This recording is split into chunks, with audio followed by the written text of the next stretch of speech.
Dumaan na rin ba sa inyong social media feed ang nakatatakam at nakagugutom na cooking videos ni Kusinerong Biyahero at Taste of Pinas? Pero maniniwala ba kayo na ang dalawang content creators na ito mag-asawa pala sa totoong buhay?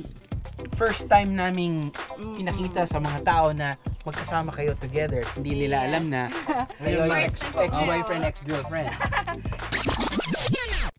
Napakaswerte natin dahil isang matinding kitchen collab ang magaganap sa Hilongos, Leyte. Hey, Jojo, welcome! Ako pala si Kusinerong Biyahero. Welcome sa... Nagsasalita ka pala. Kaya pala medyo nabubuli ka din. Nagsasalita ka. Hindi ko alam. Magluluto ang mag-asawa ng isa sa paborito nilang pagkain, ang manok tinubuok o whole chicken soup. Parang this is your pride. Hindi fried chicken, pero fried na niluluto dito. Yes. Ang Chicken tinibuok.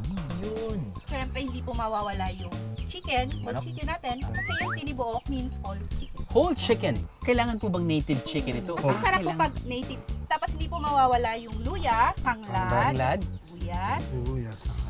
yung haba. Meron po tayo ditong libas. Pampasim po siya. At the Okay. same time, nakakatanggal din po ng lansa ng chicken at daon ng sapalok. Actually, itong daon ng sapalok, nilalagay po ito sa loob ng Ng chicken. manok.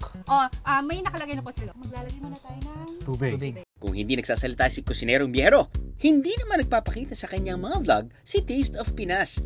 Nagluluto ba talaga kayo ng sabay? Pero alam ko kasi separately, nagluluto kayo para sa inyong sariling page or social media accounts. First time naming pinakita sa mga tao na magkasama kayo together. Hindi nila alam na kayo yung ex-boyfriend, ex-girlfriend.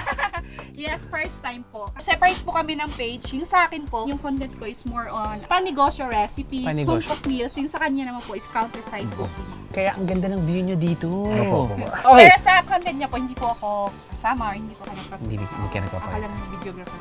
Pero ngayon, ikaw kita-kita na po mukha niya.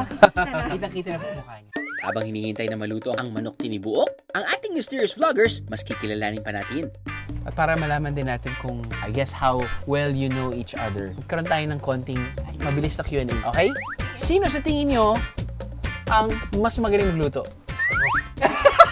bilis! Ang bilis ah! Ang bilis ah! Ang bilis ah! Ikaw Kasi talaga. lagi nire-request ng mga bata eh. Pa, magluto ka ng ganito. Pa, magluto ka ng ganito. Ano yung paboritong pagkain na niluluto niya? Tumba. Ikaw, ano naman paboritong pagkain na niluluto niya? Kaldereta. Kaldereta. Anong klase? Kambing? Baka. Baka. Masarap. Masarap. Sino yung maaga nagigising? Ako po. Anong oras ka nagigising? 5. Ano pong ginagawa niyo kapag... Nag-ano ko sa baboy ko. Pakain ng Nagpapakain ng manok. Talagang countryside lifestyle. Yan Opo. talaga po. Yeah. Ito na po talaga yung kinalakhan nyo. Dalawa po kami, lumaki sa countryside. Nakipagsapalaran po sa city. Pumunta kami ng Manila, doon po kami nagkakilala. Nagkakasarapan pa ng kwentuhan, pero ang manok tinibuok, luto na. Kaya tama na ang tsikahan at tikiman time na.